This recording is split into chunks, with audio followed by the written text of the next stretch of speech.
Seja bem-vindo ao Flam Podcast, nosso ambiente de conversa teológica, de reflexão, mas principalmente daquilo que Deus faz em nós e através de nós.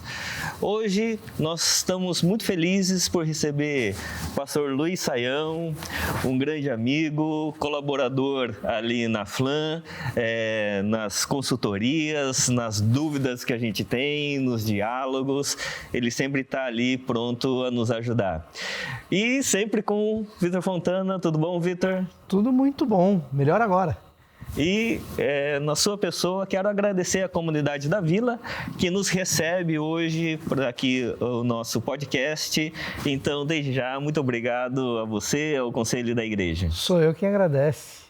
Maravilha. Hoje a gente vai conversar com o pastor Luiz Saião sobre um tema muito importante e central na construção dos conteúdos da Flam hoje, que é a teologia bíblica. Mas, pastor Saião, antes eu tenho algumas perguntas para fazer para o senhor. Vamos lá. Como é que a Bíblia, o texto bíblico, chegou num momento que você olhou para ele de maneira diferente e ele passou a ter cor, ter som, ter vida na sua vida? Olha, a minha história pessoal, ela é um pouco diferente, né? Eu tive uma vida muito difícil, muito atribulada. Eu não vivi com os meus pais biológicos, eu fui vivendo em casa de parente, né, diferente, e eu não tive uma formação cristã ou evangélica, né? Aos 10 anos de idade, quando todas as minhas crises pessoais eram muito acentuadas, eu achei uma Bíblia católica guardada no armário da casa, né? E eu passei a ler, né? Inclusive li desesperadamente, uma quantidade enorme, em poucas semanas eu tinha lido 350 páginas da Bíblia com 10 anos e meio de idade, né? Então era a minha, até o ponto que eu fui aconselhado a deixar isso porque não era uma coisa tão boa, né? O pessoal não era tão fã assim dessa leitura acentuada. Mas eu, né, diante desse cenário, não cheguei, vamos assim dizer, a lugar nenhum. E eu um dia, na minha total ignorância, eu resolvi fazer uma oração. Eu falei, Deus, se o Senhor existe, por favor, faz alguma coisa que minha vida parece não ter nenhum sentido. E Deus fez, de modo que eu fui convidado para morar com um primo meu médico no interior do Tocantins, na época, né? E aí,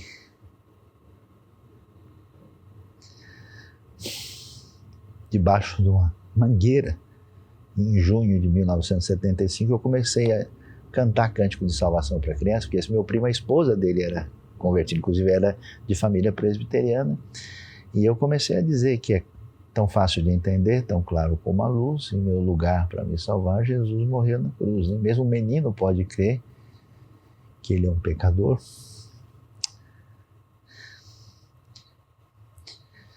E Jesus Cristo receber como seu Salvador. Quando isso aconteceu, eu tive realmente um milagre da conversão, sem entender o que estava acontecendo. Eu lembrei de tudo que eu tinha feito de errado e de pecado na minha vida com 12 anos, e eu fiquei, caramba, como é que pode ser isso, né? E como é que Deus se importou comigo? Se nem meus pais não tiveram essa possibilidade e Deus fez isso comigo, aí eu perdi o senso do tempo e chorei por um tempo indefinido. E no dia seguinte eu acordei como se eu estivesse chegando no mundo pela primeira vez, né? E o que acontece? Eu então fiquei maluco, eu falei, queria fazer duas coisas, eu queria conhecer, né, quem foi que me atropelou, de onde veio esse negócio, o que aconteceu comigo, e eu queria que acontecesse com todo mundo. Então eu queria converter a cidade toda, um moleque baixinho, 12 anos de idade, chegando para os adultos, não, você tem que ir lá na igreja comigo, você precisa escutar, né? E o cara falou, esse cara é maluco, né? E com certeza. E aí eu passei a ler. Eu me lembro até hoje, eu comecei a ler um Novo Testamento, vamos dizer, comum, né? E tendo dificuldade, eu achei, na época já tinha saído o Novo Testamento da linguagem de hoje, né? Aí eu peguei aquilo, e eu me lembro, eu li ele inteirinho, pouco tempo, um mês eu tinha lido ele todo, né? E eu fiquei muito animado demais. Até eu me lembro quando eu comecei a ler pela primeira vez o Apocalipse, eu falei, nossa, que coisa impressionante. Então, essas coisas eu não entendia, mas isso vai acontecer. Então eu fui extremamente impactado, tão impactado que nesse momento eu comecei a tentar aprender inglês, porque lá na região, a região amazônica, a gente só pegava rádios ondas curtas. Então a gente pegava rádios internacionais e estrangeiras, inclusive pegava Family Radio Station, que mandava programação. Eu escrevi para eles e ganhei o Novo Testamento em inglês. E aí eu comecei no braço, na unha, lendo o Novo Testamento, comparando. Com 12 anos. É isso, aí já 12 para 13, né, crescendo. E falei, não, eu preciso, né, aprender, porque tem muita coisa interessante. E aí eu fui, né, e passei a frequentar a igreja com muita atenção. O meu pastor, eu tive uma oportunidade muito grande, era tradutor da Bíblia para os xerentes, o Gunther Krieger. E ele era um sujeito poliglota, né, eu achava impressionante, eu via ele conversando com os xerentes, assim, né, e também na biblioteca, na casa dele, tinha livros em línguas diferentes, e aí eu comecei, né, a ter mais interesse e eu passei a ler a Bíblia. Quando eu li o texto, eu fiquei lá até 17 anos. Aí eu tomei a decisão, falei, o que eu vou fazer da minha vida? Eu entendi aos 13 anos que Deus queria que eu me envolvesse com o ministério de dedicar a minha vida a Ele. Aí eu tinha intenção de estudar física, ciências assim, exatas, mas eu falei que eu não acho que eu vou conseguir fazer muita coisa com isso. Então eu fui estudar linguística e estudar hebraico na USP. Eu entrei com 17 anos na USP. Aí quando eu comecei a estudar hebraico, um negócio bizarro, parecia que aquele negócio estava meio dentro de mim. Eu me identifiquei tão bem com o negócio que eu fiz um hebraico optativo, eu falei, caramba, esse negócio é muito legal. E aí, então, eu fiz um outro vestibular para entrar e fazer o hebraico completo, né? E aí que eu comecei a pirar. Por quê? Eu tinha a minha realidade pessoal, eu tinha a minha convivência de igreja, eu tinha as pessoas que eu conversava com os problemas, tinha o texto bíblico. E eu não conseguia encaixar. Aí eu comecei a perceber o admirável mundo evangélico, né?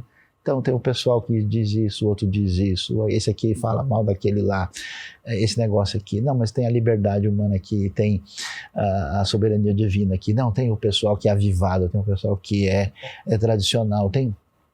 E eu passei por momentos assim muito intensos, né, e que eu não tinha assim condições de achar caminhos. E eu passei momentos muito profundos de busca de uma espiritualidade maior, decepção. Eu passava, assim, literalmente horas chorando. Deus, como é que eu vou achar um caminho adequado, né, em relação a todas essas coisas? E nesse processo todo eu fui lendo, aprofundando, aprendendo mais hebraico. Depois fui fazer seminário, né? E claro que acho que do ponto de vista assim, do encaminhamento bíblico que me fez diferença quando eu conheci o Shed. Quando eu conheci o Shed, eu estava acostumado a ouvir pregadores. E eu mais ou menos assim, eu olhava, eu via o cara 5 minutos e falava, eu já sei qual time que ele torce, eu sei qual camisa que ele veste, né? Eu comecei a ouvir o Shed e eu falei, eu não estou achando a camisa dele, eu não sei qual que é. Porque um dia ele falava de um jeito, que fala, não, olha, ele é um batista tradicional. Outro dia ele falava, não, isso aqui é um reformado calvinista. Outro dia ele falava, não, isso aqui é um avivado assembleiano. Outro dia ele falou, ele não é nada que eu conheço, né?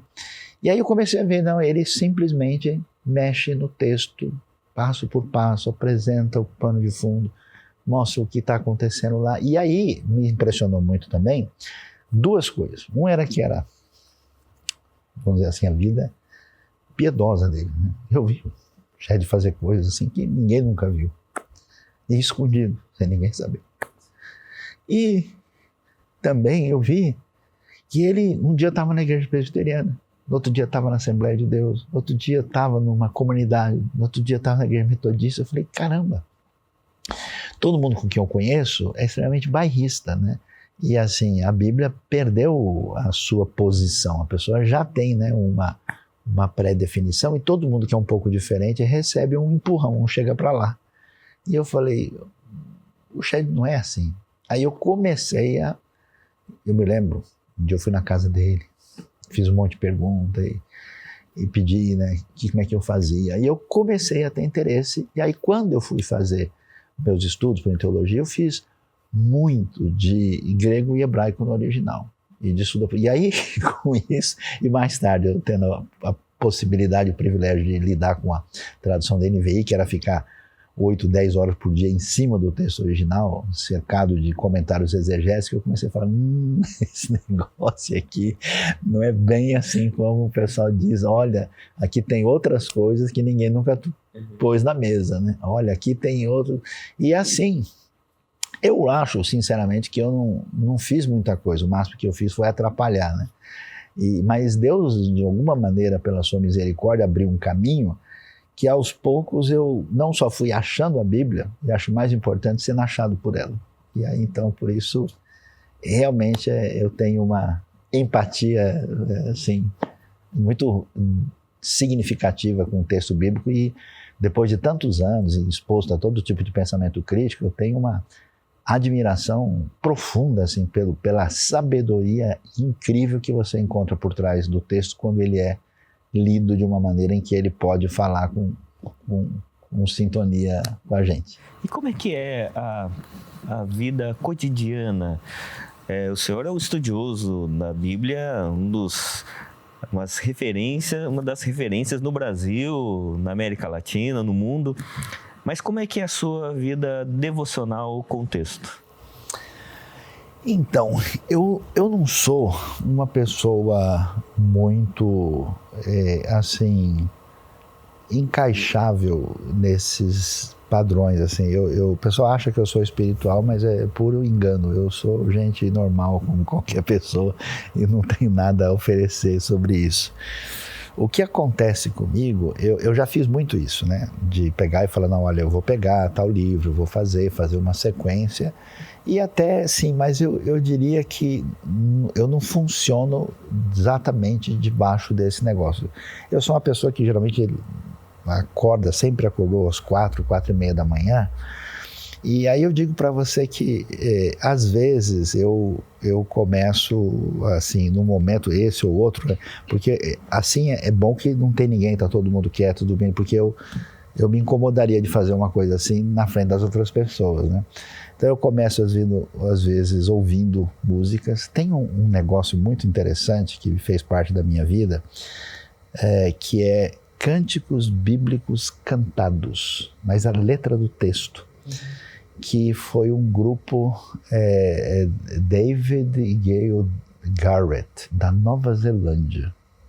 Isso teve um impacto tão impressionante para mim. Então, nos momentos em que eu poderia dizer assim, que eu queria ter uma conexão devocional com Deus, eu começava a escutar isso. E aí, eu sempre orei, né?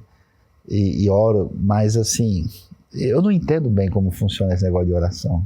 É um negócio misterioso, porque às vezes eu oro e eu acho que aquilo não serviu para nada, né? Acho que é uma coisa assim que funciona, eu mesmo saio desacreditando da minha oração. Mas tem hora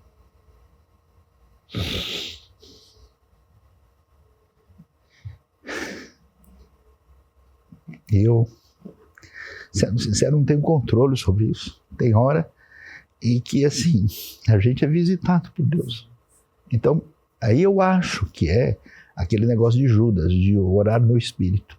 De repente, você tem uma coisa dentro de você, você lembra das pessoas, você lembra das situações e meio que aquilo, sabe, expande, vai, né?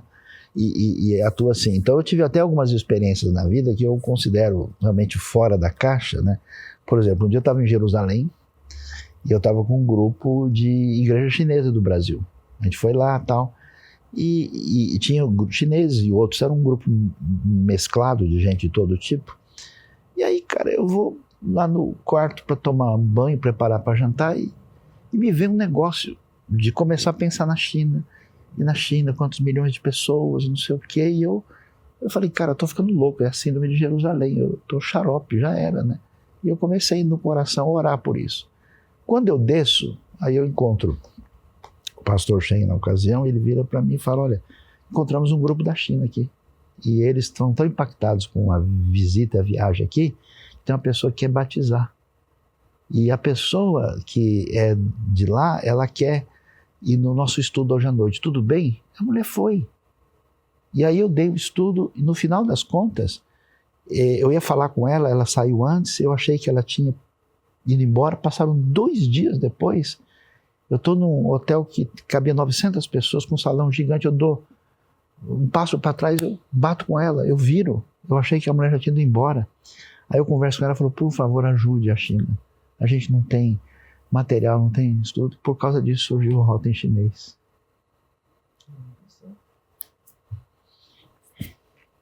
Então, assim, acho que as coisas acontecem muito por uma surpresa divina. Agora, do ponto de vista de atrás do texto, eu confesso que eu faço umas coisas meio estranhas e bizarras, né?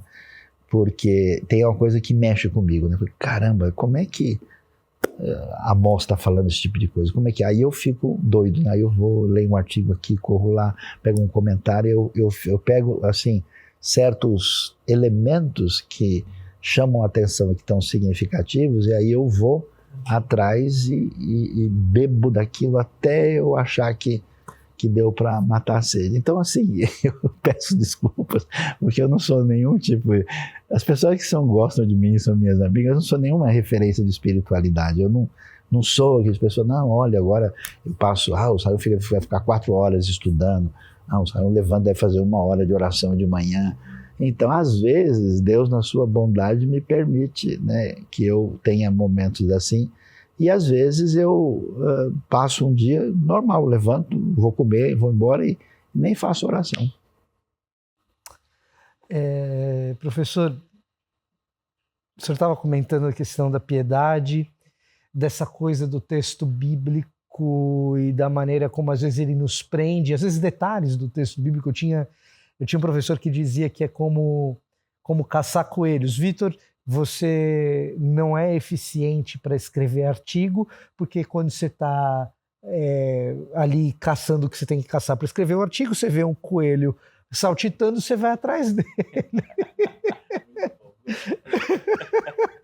E você vai caçar o coelho.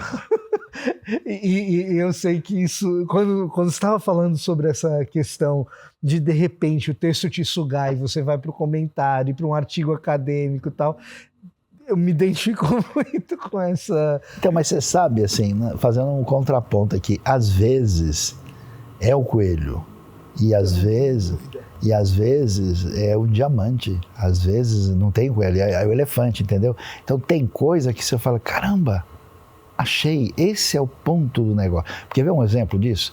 Quando eu estava estudando Jonas, e eu vi no Jonas 1:9, quando ele diz, né, eu temo ao Senhor, e o que é Deus, Criador dos céus, da terra e do mar, e ele apresenta, aí você vê na estrutura quiástica do capítulo 1, é o centro da coluna, quando ele está se apresentando como... Então tem uma santa ironia estrutural, literária, quiástica, que é a chave da sustentação do capítulo 1. Aí eu olhei aquilo e falei... Aí tipo, achei. Aí eu comecei a ficar xarope, né? Então, olha, então, deixa eu ver mais, será que tem mais alguma coisa assim? Então é um coelho mais abençoado. E o que eu ia te perguntar, professor, é o seguinte... quando você menciona o Shed, me vem à mente alguns, além dele, que tiveram, ao longo do tempo, essa capacidade de circular em diferentes ambientes da igreja brasileira, abençoá-la, e o seu nome está entre essas pessoas, mas também me vem à mente Ronaldo Lidório, Hernandes Dias Lopes, que são pessoas que, às vezes, a gente está numa roda de conversa e a gente mesmo se flagra falando, poxa vida, olha só, semana passada o Hernandes estava nesse lugar, com essa bandeira aqui, e agora ele está nesse outro. Esses dois grupos só falta entrar em guerra um com o outro, mas o Hernandes está em um e está em outro também. O que eu queria te perguntar, professor, assim, quando eu vejo o senhor falando a esse respeito, quando eu lembro da figura do Shed, do Ari Veloso, quando eu vejo o Ronaldo, quando eu vejo o Hernandes, Jeremias, outro bom exemplo, eu percebo que na figura da exposição e da teologia bíblica, nomes como o seu, do Hernandes e do Ronaldo, acabam tendo essa penetração porque o povo tem sede de Bíblia, mais do que de teologia, talvez. Eu sei que essa separação ela não é muito clara para todo mundo e talvez seja um pouco artificial também. Mas parece para mim, eu não sei, no meio do seu anseio por procurar as coisas se encaixando, porque a Bíblia parece tão distante às vezes da nossa experiência evangélica, como que foi a tua percepção hoje mais nessa jornada de fato estar em muitos ambientes de bandeiras diferentes? Perceber que, poxa vida, parece que o povo se distancia da Bíblia nas suas tradições, mas é um povo ainda que tem muita fome de Bíblia, que quer Bíblia. Se não, pessoas como Hernandes, como Ronaldo, ou como Gerê, que na sua irreverência, alegria, consegue trazer texto bíblico para as pessoas entenderem e tal. Senão essas pessoas não teriam a penetração que têm. Então, a impressão que eu tenho é que, assim, parece que boa parte do nosso público cristão evangélico é como quem começou a desenvolver catarata, assim, sabe? Toda a tradição, quando ela começa, a maior parte das tradições evangélicas, elas vêm de um vetor altamente positivo. Você vai ler a história do metodismo, você vê o que o John Wesley faz, você vê Calvino em Genebra, você vê as tradições, mesmo toda a luta de Lutero no começo, os anabatistas, os outros, os menonitas. Só que, assim, dois problemas acontecem nesse cenário. O primeiro é que, em função de descoberta de algumas fontes de água que são boas, você tem uma setorização limitadora. Então, assim, pessoal, agora a gente estabelece, é isso aqui. E aí, uma coisa que é muito definidora da realidade no contexto europeu pós-século XVI é a busca de uma referência de identidade, que vai, né, coincidir com todo esse processo de nacionalismos na Europa. E aí eu preciso saber o que eu sou. Bom, se eu sou batista, quer dizer que eu não aceito quem batiza com pouca água. Quer dizer que eu não... A minha identidade começa a se tornar os elementos menores e os elementos maiores. E aí você fecha, aí você pega a catarata de vez e não enxerga mais. Só que o coração humano continua precisando de Deus, continua precisando de beber de Cristo, continua precisando das coisas fundamentais. E é esse processo que às vezes descamba ou para o legalismo, ou para o misticismo, ou para o sectarismo, ou para qualquer tipo, que eu diria, de enfermidade teológica, vamos dizer, eclesiástica, ele deixa as pessoas literalmente passando fome. De repente tem alguém que operou a catarata, que saiu da sua caixinha. Ele fala, caramba, aquele luterano ama Deus tanto quanto o assembleiano. Caramba, o assembleiano, ele faz um barulhão danado que eu não estou acostumado, mas você vê o que o cara faz pelo evangelho, como é que ele ama a palavra de Deus. Então, a pessoa abre um caminho, aí ela começa a, eu diria assim, deixar a água circular, abrir, né? E quando a gente consegue fazer isso, por exemplo, uma coisa que nem o Hernandes, o que eu acho admirável no Hernandes, porque algumas pessoas podem soar assim, o cara é um camaleão, né? Em cada lugar ele se porta de um jeito porque ele é político, mas não é o caso. Então eu já participei de conferências com o Hernandes, dizendo claramente todos os seus posicionamentos de acordo com a sua proposta confessional e doutrinária. Todo mundo tem direito, né, de dizer, olha, eu entendo que essa proposta é melhor. Mas, quando ele está diante de irmãos de outro contexto, ele não vai fazer valer a sua particularidade sobre eles, porque ele tem uma perspectiva muito mais ampla da realidade. Então, nesse sentido, a gente precisa lembrar da frase que é tão batida, que aquilo que nos une é muito maior do que aquilo que nos distancia. E nesse sentido, a gente precisa de um sola escritura reforçado, e eu acho que isso tem acontecido com algumas pessoas, para a gente realmente valorizar o que é fundamental. E o que é secundário, isso merece outro lugar na organização da teologia e da tradição. É interessante, antes da gente entrar na teologia bíblica, que é o assunto de hoje, mas você falando sobre Jonas 1, me deu uma dúvida. O senhor falou sobre toda a sua formação, como é que o senhor foi descobrindo o texto a partir da exegese, como coisas quiasmáticas foram aparecendo. Mas como é que é hoje a relação do senhor com as novas ferramentas tecnológicas? A gente tem Logos, algumas plataformas tecnológicas e agora com a inteligência artificial. Como é que essas ferramentas, tanto da tecnologia quanto da inteligência artificial, podem contribuir para os teólogos exegéticos que estão vindo? Olha, as ferramentas são muito bem-vindas. Eu tenho uma crise com o pessoal excessivamente tradicionalista, né, que sofre de pretéritofilia incurável, que o pessoal diz o seguinte: olha, no século XV fizeram isso, no XVI, no XIX e tal, e as pessoas parece que se recusam a acompanhar a marcha da história, né? Então, assim, o que a gente tem, né, de desdobramentos que são derivados das pesquisas arqueológicas, histórias linguísticas, é um negócio monstruoso, né? E o que a academia tem produzido hoje, em termos de material, não só linguístico, exegético propriamente dito, é qualquer coisa de louco, né?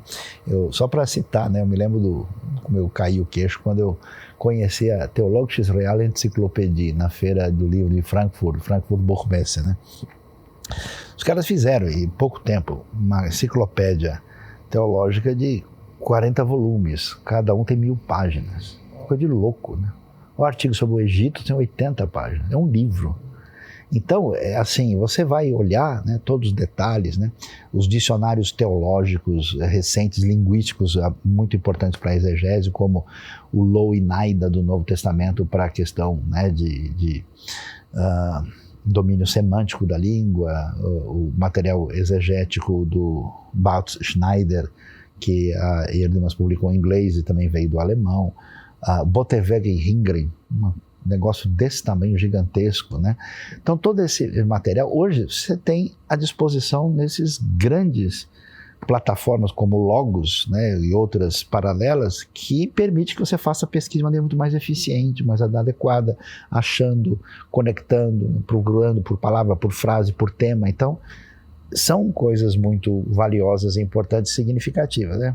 Com relação à inteligência artificial, eu tenho lá ainda alguns pontos de interrogação. Continua sendo artificial. Por quê?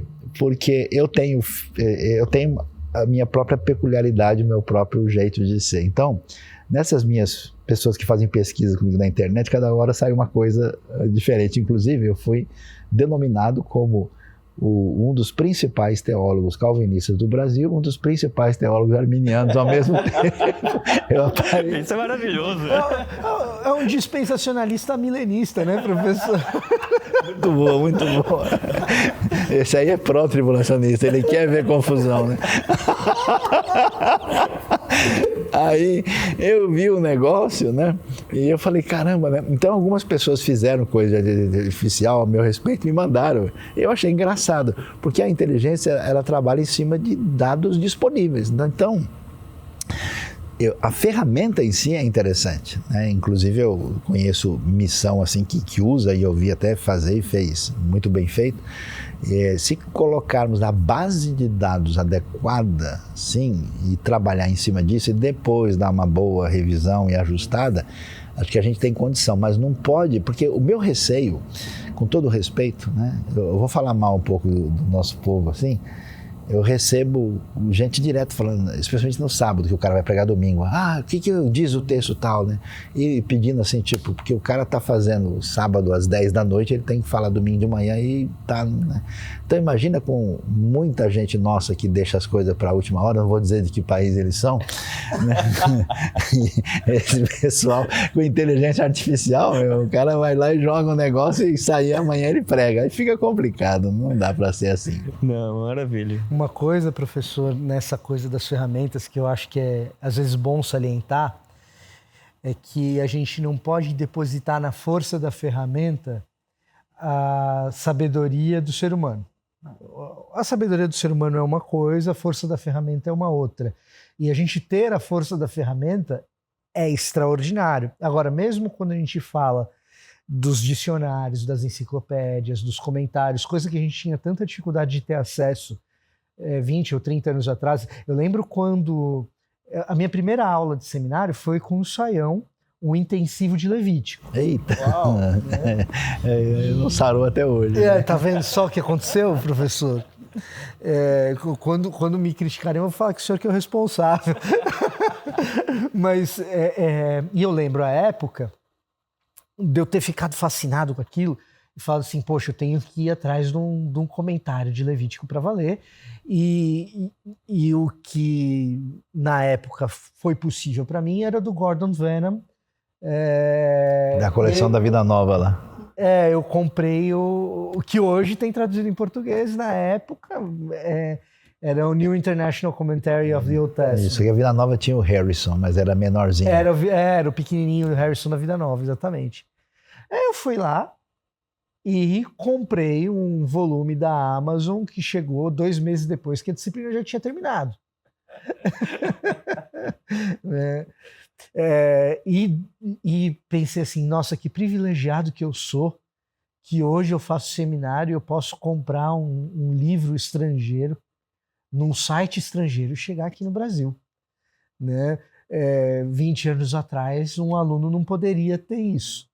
Hoje o cara vai no Logos, vai no Accordance, numa dessas plataformas e ele tem o Milgrom, ele tem o Gordon Wenham, ele tem muito mais do que eu teria naquela época. Só que é o seguinte, você tem esses dicionários todos, se você não sabe como eles funcionam, isso é você que tem que ter. Não adianta. Se você não tem um pouco de hermenêutica ali e de entender as linguagens, o porquê. Quando eu falo linguagens, não estou nem falando do idioma original, que também é necessário. Mas é assim, qual é o tipo de linguajar acadêmico que aquele cara ali está usando? Então você pega 2 dicionários do hebraico, diferentes, técnicos, vai ter um que vai ser mais enfático no diálogo com as outras línguas semíticas da época. Vai ter outro que vai ser mais enfático nos usos daquele vocábulo hebraico ao longo do texto bíblico. Se você não sabe o método de um, método de outro, você se perde no meio daquelas informações. Então, a ferramenta ela é maravilhosa, ela é incrível, extraordinária. Que bom que tem hoje. Queria eu, quando estava começando lá no seminário, na turma de Levítico do Saião, ter tido acesso a tudo isso. Agora, para você pilotar essas Ferraris, precisa de um preparo. Você precisa... porque esse vocábulo ele tem uma similaridade com tal outro vocábulo no ugarítico. Cara, se você não sabe onde era o ugarit, talvez isso não seja tão útil para você. Como diz o grande teólogo Ugarit, né? Maravilhoso. Então, a tecnologia ela é boa, mas ela não prescinde de um bom intérprete, cara. Exato. Você precisa não apenas interpretar o texto, mas interpretar o que aquele conteúdo ali está te trazendo. Professor, o senhor já foi diretor de alguns seminários, né? E hoje, por exemplo, estou como diretor na FLAM e uma coisa que eu sempre oro e que Deus me dê discernimento é como construir um conteúdo programático. A partir de qual base? Qual é a fonte para todas as matérias? E eu tenho, assim, para mim, que a teologia bíblica ela é essencial na formação de todo conteúdo. Mas, ao mesmo tempo, olhando para os currículos de algumas faculdades e também, eu percebo que, muitas vezes, algumas matérias como sociologia, antropologia, elas são elevadas ao mesmo pé do texto bíblico e, às vezes, até com mais matérias e com mais ênfases do que o próprio texto. Como é que uma faculdade, ou um curso de teologia, ou uma escola bíblica dominical, por exemplo, pode construir um currículo, um conteúdo programático a partir da teologia bíblica? Então, nós temos um desafio muito grande nessa área. Por quê? Porque toda assim, instituição, ela tem uma referência que é a razão de ser da sua existência, né? Então, por exemplo, hoje tem vários grupos, inclusive de ambientes seculares, que estão abrindo cursos de teologia, né? Mas simplesmente porque eles veem que tem uma demanda, eles não querem saber quem é A, B ou C. Se tem gente que tem diploma e papel suficiente, a gente faz assim. Em alguns aspectos, o interesse é puramente pragmático. Ele não tem qualquer compromisso com uma visão, né, da função da teologia. Boa parte das faculdades, dos seminários, eles estão comprometidos com, vamos dizer assim, a sua mantenedora, né, que via de regra está ligado com a referência, por exemplo, denominacional. Aí o objetivo é assim, eu vi isso na minha vida, né, de pessoas falando, nós não estamos aqui para aprender teologia ou para ficar estudando o mundo, nós estamos aqui para formar pastores da nossa denominação. Então o objetivo é o seguinte, temos a necessidade de pessoas que atuem, essas pessoas precisam saber como funciona a denominação, tem que estudar teologia, porque senão fica meio estranho, né? E só um momento, o que eles falavam de estudar teologia era teologia sistemática. Então, o cara tem que abrir a Bíblia para pregar, né? No domingo lá. E ele tem que saber responder algumas coisas, de preferência dentro da sua própria tradição. Então, assim, ninguém quer que você fique pensando muito, fique se aprofundando. Você precisa, né, nessa palavra problemática que sempre me incomoda, saber o básico, né? E aí você forma o indivíduo para isso, né? E em outros contextos, aí sim, eu acho que nós temos dois desdobramentos complicados. Um que é o predomínio da sistemática, aí dependendo do grupo, né, o cara vai lá de Berkouwer ou de Gruden ou qualquer outro teólogo aí, Berkhof, que ele vai escolher, né,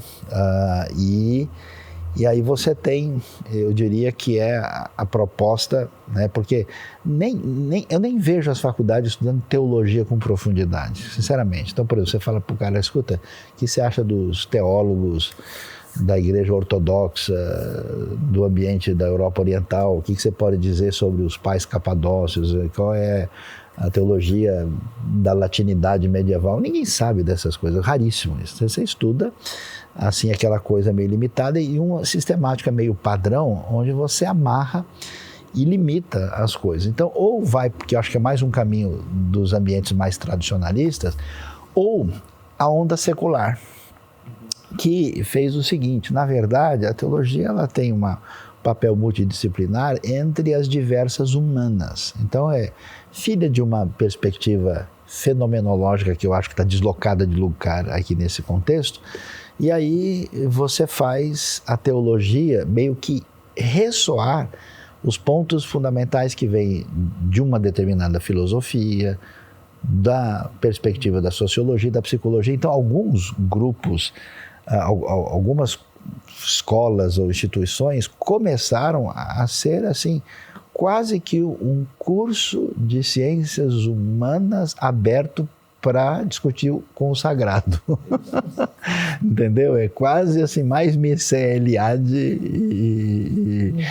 e Rudolf Otto do que qualquer outra coisa. E aí, o que eu achei curioso em algumas experiências que eu tenho visto, é que essas pessoas não conhecem nada de Bíblia, propriamente dita, né, que é a referência fundamental para quem está num contexto de teologia que a gente chama evangélica. Agora, se nós somos, de fato, estamos numa sintonia com a proposta que é enfatizada na Reforma, de que é sola Escritura, de que a Bíblia é referência de fé e prática, não tem como você não colocar a Bíblia no seu devido lugar.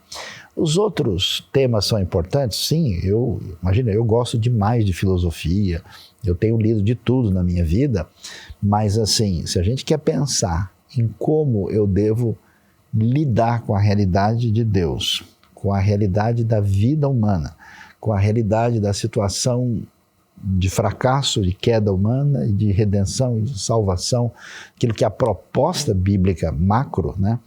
Não dá para eu colocar isso fora do centro. Aí sim, então eu sinto falta hoje em muitos ambientes, né? primeiro, de entendimento do que é uma teologia bíblica, né?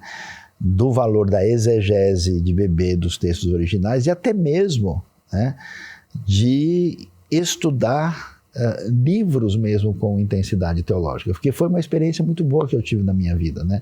Tanto com o grego como o hebraico, mesmo assim, exegese que era dada aberto, sem exigir da classe todo um conhecimento de línguas originais mais profundo, mas que você tem toda a condição. E quando você entende de fato o texto bíblico, vê o que está por trás, quais são as preocupações, que tipo de pergunta está sendo apresentada, qual é a resposta, e você, aí sim, tem a sensibilidade missional de entender o mundo à sua volta, aí você pode fazer a ponte, né?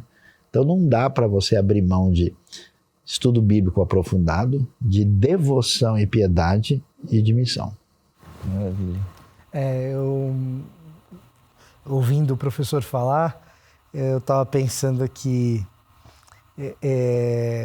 existem coisas nesse universo teológico que são fascinantes e às vezes o fascínio que a teologia exerce faz com que a gente mergulhe nesse mundo e deixe até a Bíblia às vezes um pouco de lado, né? O Eliade é um cara desses. Só que assim, quando você pega o Eliade, quando você pega o Rudolf Otto, você pega Mary Douglas, as pessoas sabem Bíblia mais do que quem está lendo eles.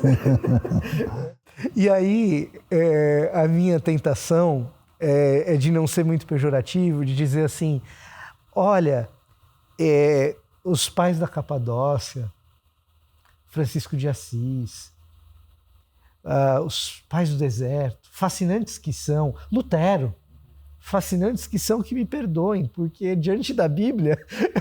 São café com leite. Uma coisa são os pais, outra coisa é Isaías, sabe?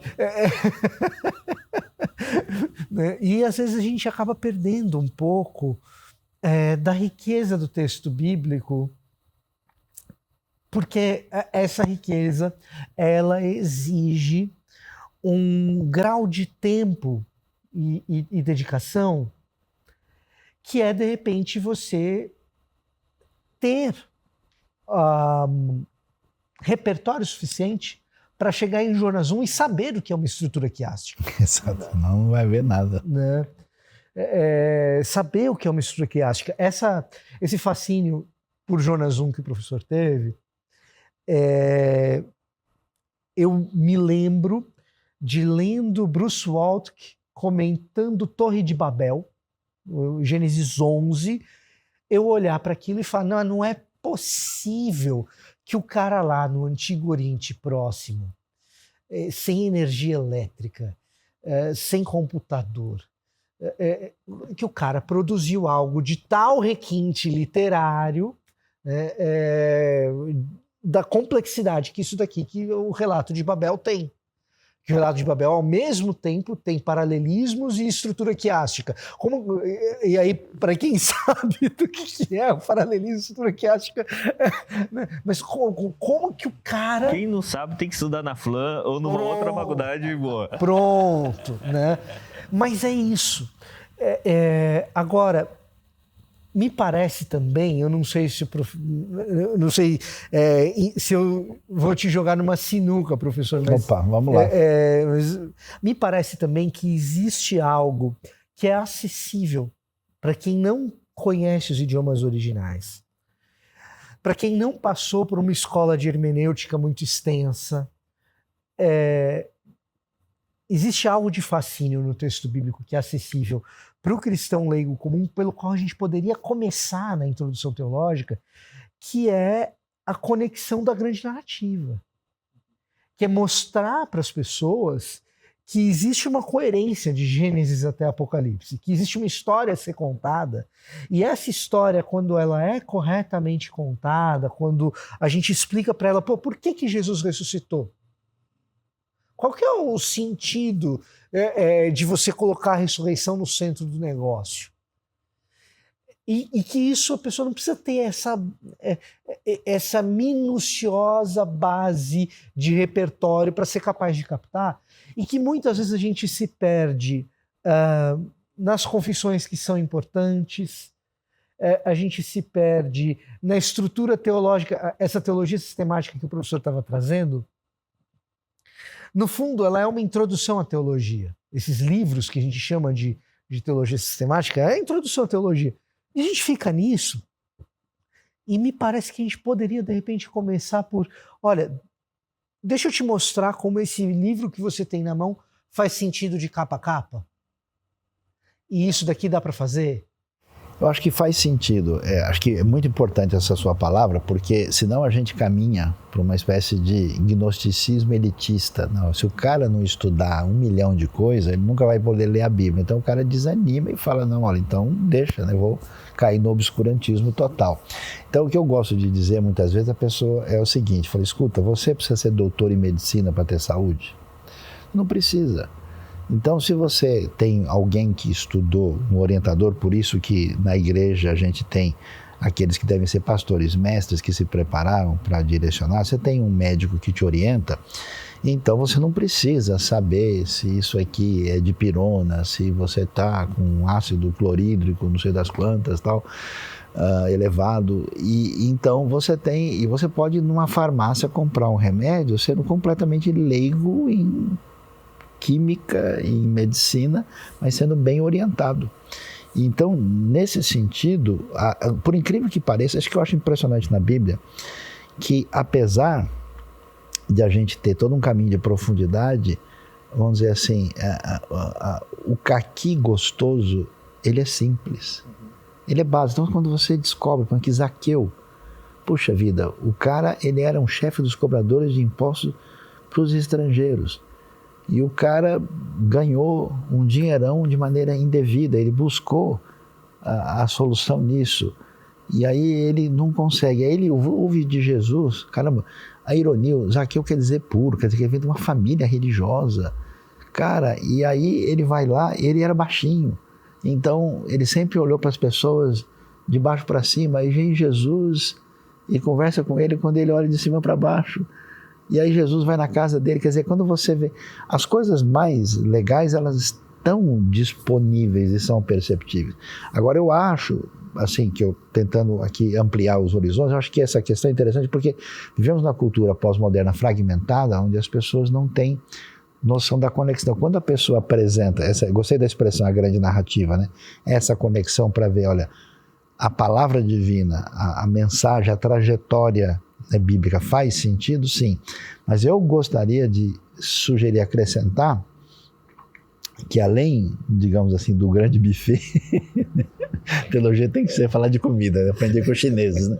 E, a gente tem toques especiais que são propulsores de um encaminhamento na direção de você beber do texto de maneira diferenciada. E aí eu acho que você encontra certos textos, certas narrativas, que eles têm um eco extraordinário dependendo da época onde eles atingem. Então eu acho que o segredo está quando você acha um negócio desse, que encontra o eco onde todo mundo está perguntando sobre isso. Aí o texto vem com tudo, né? Então, por exemplo, eu me lembro uma experiência forte que eu tive na minha vida, eu preguei sobre Ruth e a questão da tragédia pessoal que se transforma em bênção e do luto absurdo que acontece em Ruth, que dá a impressão que Deus foi embora e largou tudo. Terminou o tempo, a pessoa veio falar comigo, uma senhora falou, olha, eu vivo com medo há tantos anos, eu tenho uma experiência terrível com o luto, eu passei por uma situação tão difícil, agora eu sarei. Alguma coisa aconteceu dentro de mim que eu não sei explicar, e eu falei, muito menos eu. Porque de alguma maneira mexeu com isso e mexeu comigo de tal maneira, então você consegue conexões que eu diria existenciais e às vezes até de outra natureza que faz a pessoa falar, caramba, nesse churros aqui tem mel, achei. Entendeu? Acho que nesse sentido que eu acho cá entre nós que é o segredo dos pentecostais na história. Professor, nesse sentido, a gente pode dizer que existe um papel importante para construir teologia bíblica visando a proclamação? Porque me parece que o espaço da pregação, da exposição bíblica, e aí a exposição bíblica enquanto proclamação querigmática mesmo é o que eu quero dizer, me parece que esse tipo de proclamação exerce um papel para criar essas situações que nenhuma outra instância da teologia produz. Não, com certeza não. Toda a dinâmica bíblica, por definição, ela é querigmática e ela é anunciadora, né? E tudo funciona. Deus cria falando, né? A redenção se dá pelo verbo, o conhecimento de Deus é pela palavra. Todo é o anúncio, né? Eu diria que é a santa atitude subversiva do discurso que enfrenta o mundo. O caos ele é reordenado a partir da referência da palavra. Por isso a palavra cria e a palavra vence na redenção final. Agora, eu tenho uma crise, não sei se eu posso falar isso aqui, porque eu acho que a gente tem um pouco de contaminação na nossa cabeça muito ocidental, muito grega. E quando a gente fala de proclamação e de querigma, a gente está sempre pensando em conceitos, em abstrações, em verdades teológicas. E eu acho que a Bíblia está cheia de mel. E ela tem esse poder de lidar com coisas profundas que de fato libertam a pessoa lá por dentro. Então, quer ver um exemplo disso? Poxa, você pega um Romanos. Você lê o Romanos, você está animado com a teologia, chega no final, você fala, caramba, tinta cara, pergaminho difícil. Paulo gasta um tempão só para mandar lembrança para um monte de gente. Cara, para que isso? Então você pega um comentário alemão, inglês, americano, fala sobre o Romano, não tem nada a dizer. Porque o que importa mandar saudação para as pessoas? Importa tudo. Porque é a concretização de que a coisa mais sagrada que existe no mundo é o rosto do outro. A coisa mais importante que é a pessoa. Então, existe um elemento profundamente pessoal, existe um elemento profundamente assim, profundo de coração, de relação, que eu acho que essa abstração de origem helênica, ela distancia. E aí a gente cria um negócio que o pessoal chama de teologia, que eu acho que é um afastamento racionalista do sagrado. E aí, na minha opinião, a Bíblia encanta. E quando a gente perde isso, ela perde esse impacto. Então, eu acho que nesse sentido, e ainda mais quando você pensa na realidade brasileira, onde o nosso povo vive de numa outra vibe, numa outra sintonia, e é profundamente existencial, marcado pelas crises da vida, quando você tem o que eu chamo desse engessamento, aí a gente perde a poesia. A gente tem que cantar ao Senhor um cântico novo. A gente perde essa sensibilidade e eu acho que esse tipo de coisa tem gerado o que eu vejo hoje, que é a minha dor o dia todo, que são as pessoas se degladiando por pretensas verdades. Eles acharam a pedra filosofal, a referência maior, que precisa ser defendida, e para ser defendida eu preciso matar quem está na frente. E aí você vê toda essa violência em nome da fé, e que é um negócio bizarro, quando você vê a pessoa de Jesus e tudo que a gente encontra na Escritura. Então, nesse sentido, eu acho que essa teologia tem que passar no forno de novo, passar uma geleia aí para melhorar. Porque se você me permite, professor, eu penso que quando o senhor traz a canção daquela esposa do seu primo, de um menino que também pode conhecer a Jesus, aquilo ali é Romanos encarnado. Talvez mais do que uma discussão gramatical no comentário do Cranfield. Thomas Schneider. Embora seja uma obra monumental, a obra do Cranfield a gente usa, não tem problema nenhum, mas me parece que uma parte fundamental do querigma é a encarnação dele. E contar as nossas histórias, conhecer as histórias. Em algum momento, a gente deve, claro, tomar algum cuidado para não desvalorizar o que pessoas fizeram nos seus momentos importantes. Então, Melanchthon, por exemplo, vai tratar Romanos praticamente como uma sistematização teológica. No contexto da Reforma, isso fazia sentido, né? Agora, no século XXI, é adorável você ver Beverly Gaventa dizer, não, acho que a gente deveria ler Romanos de trás para frente. Começar pelas saudações. Entender para quem que Paulo está escrevendo esse negócio.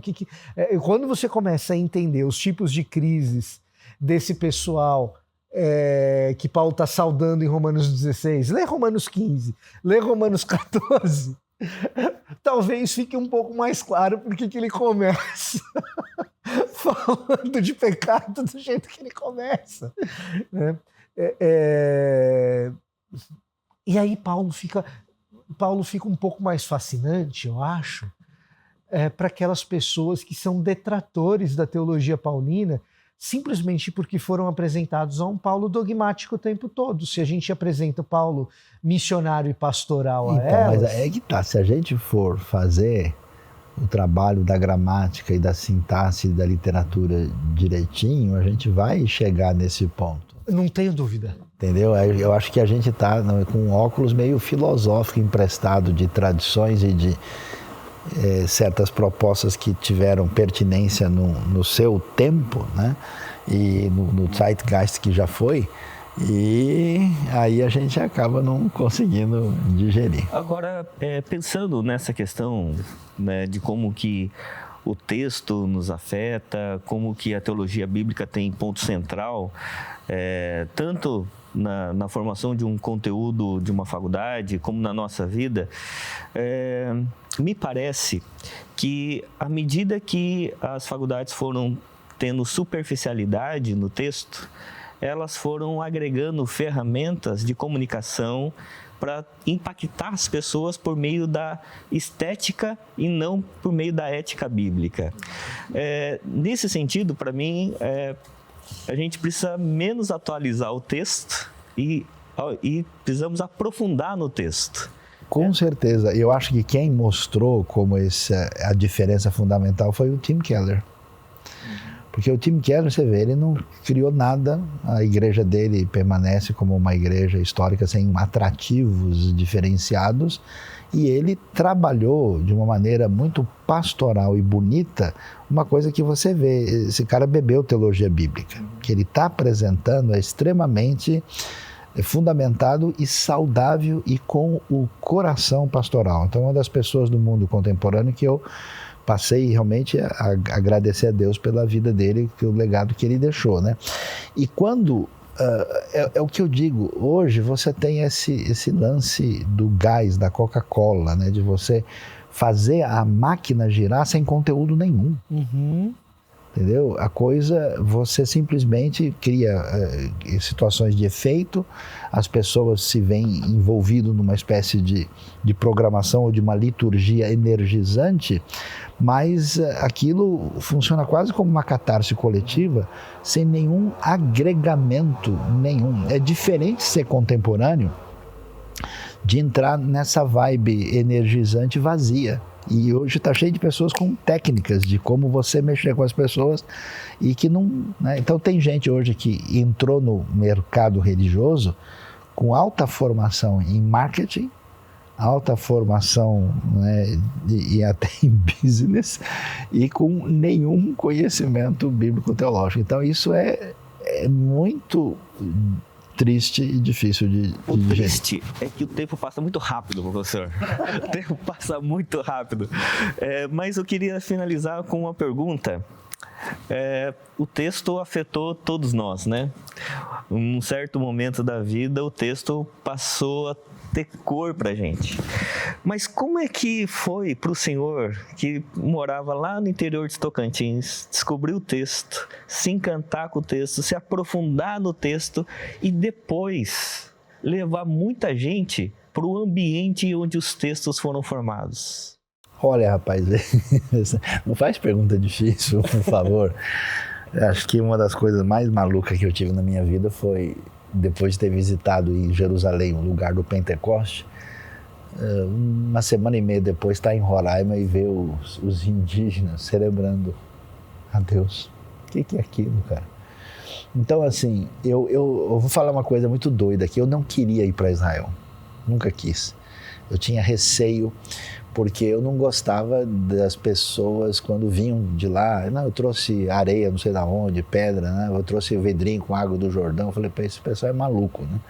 E eu conheci Israel. A primeira vez que eu fui, eu ajudei o guia a achar o lugar. O cara que mora lá. Eu falei, não é aqui e tal. Porque eu conhecia na cabeça a geografia e o ambiente lá todo. E aí eu sabia que as ruínas de Israel, elas são mínimas, pequenas. Vou comparar com o que você vê no Egito, na Grécia, em Roma. Israel é a segunda divisão, né? Não tem nada assim. Então eu falei, caramba, eu vou encontrar um monte de gente mística. Vou encontrar uns lugares que eu preferia ter na minha cabeça, no meu romantismo bíblico, do que ver um negócio. Só isso, né? Igual o Rio Jordão, é tão pequeno que você só vê pela fé, né? Então, esse aqui que é um rio, que isso, cara? É bem que o Naamã tinha razão, que isso? Então, você tem muita coisa desprezível, né? Assim, do ponto de vista... E aí eu fui por circunstancialidade. Alguém me convidou, falou, não, porque a gente queria fazer um projeto, você conhece, você fala hebraico. Depois eu fui e eu fiz esse projeto e aquilo foi muito marcante. Eu cheguei em Qumran e eu não aguentei, né? Eu olhei a caverna ali, eu virei para o lado e eu tive que derramar o coração diante de Deus, diante do significado daquele local. Aí quando foi em 2009, eu tive um grupo, né? Inclusive de pessoas do seminário, né? O Servo de Cristo, que tiveram a possibilidade e com outras pessoas que foram também. Aí eu tive uma experiência impactante demais. E para mim a coisa mais assim marcante e poderosa, por incrível que pareça, é o lugar onde não tem nada. É o Mar da Galileia. Porque você olha e você vê paisagens assim não tocadas por 2000 anos, que permanecem assim. E aí olhando para ali, eu lembrando, né, andando à beira do Mar da Galileia, Jesus, quando eu lembrei, Jesus escolheu os discípulos, e aquele lugar que é o fim do mundo, aquelas pessoas que não eram nada, e que ele faz isso, e que um dia ele me alcançou através dessa mensagem, aí eu virei farinha. Muito, muito impactante. Então, assim, agradeço a Deus a oportunidade e que Deus abençoe vocês, mas que, de fato, se a gente conseguir abrir o universo da Bíblia para o coração dos alunos e não descuidar dessa questão profunda do coração, porque, no final das contas, toda dificuldade exegética teológica envolve amar a Deus sobre tudo e ao próximo como a si mesmo e se dedicar à missão. E se levar essas pessoas que vão aprender, que a gente não devia ter aluno, devia ter discípulo, né? E essas pessoas que vão aprender, que elas passem a dedicar a sua vida nessa missão que é semelhante ao Missio Dei. O próprio Deus agiu nessa direção e elas têm esse coração altruísta, esse desejo de amar o próximo, de levar a redenção, o perdão dos pecados, a vida eterna e a graça de Deus concreta. A gente não precisa fazer mais nada. Maravilha. Quero agradecer, professor. Muito obrigado. O senhor é uma referência não só em termos de estudo bíblico, mas para mim, pessoalmente, em termos de espiritualidade, de coração, uma pessoa que consegue unir profundidade bíblica, coração missiológico, né? E, de fato, uma perspectiva pastoral muito necessária na contemporaneidade. Eu agradeço Vitor também. Sou eu quem agradece. O Vitor, a gente já tem uma caminhada podcast aí de longo. Sempre a gente está junto em velho. A gente brinca que o Vitor é o Saião amanhã. Ah, para com isso. Não, eu fico muito feliz que, como eu conheço o Vitor desde o começo e ver como ele cresceu, a trajetória, estudou fora e teve toda a sua caminhada, e como ele de fato, você vê que é uma pessoa que, sem querer jogar confete, tem consistência, tem crescido, a gente fica muito feliz, né? E que Deus abençoe. E também eu agradeço demais. Eu também admiro muito você conseguir viver nos ambientes diferentes com toda a sua capacidade, né? E ter esse jogo de cintura bíblico para lidar com os ambientes distintos, para servir a Deus. A honra é minha, né? Obrigado, Deus abençoe. Também. E obrigado, e fazer menção que a Suzy Lee também está aqui com a gente, né? Uma pessoa muito querida. Viajamos juntos, né? Para Grécia, Turquia, foi então, nessa grande viagem de 2009, a Suzy teve presente com esses alunos do Servo de Cristo, né? E também, como outros, a gente teve um impacto espiritual muito grande, né? E ela também cresceu muito na sua caminhada bíblica e, sob más influências, se tornou hebraísta. E sem dúvida essa viagem foi marcante para mim, para a Viviane. E como é que, se alguém quiser fazer essa viagem, como é que eles acessam? Então, a gente, né, pode ver direto na Biblos Viagens. Eles têm outras pessoas que fazem, mas no caso das minhas também está lá, né? Ou então mesmo meu Instagram, vendo diretamente ou com eles, vão sempre descobrir. O ano que vem eu vou fazer uma viagem da Reforma em abril. Depois, em julho, está previsto uma para Israel e Grécia e Turquia, que a gente deve fazer em outubro do ano que vem. Eu acho que da Reforma o pessoal da ITA vai estar lá. Então, acho que eles vão preferir para fazer o outro ano, porque acharam melhor. Isso, 2026, né? 26. Isso, exatamente. Eu vou ter uma em 25, de qualquer maneira, que vai acontecer. Então tá bom. E você, muito obrigado por ter acompanhado até aqui. Espero que você continue crescendo na graça, no conhecimento do Senhor. E não se esqueça, o texto dado por Deus, na forma como ele foi dado, ele já está completo.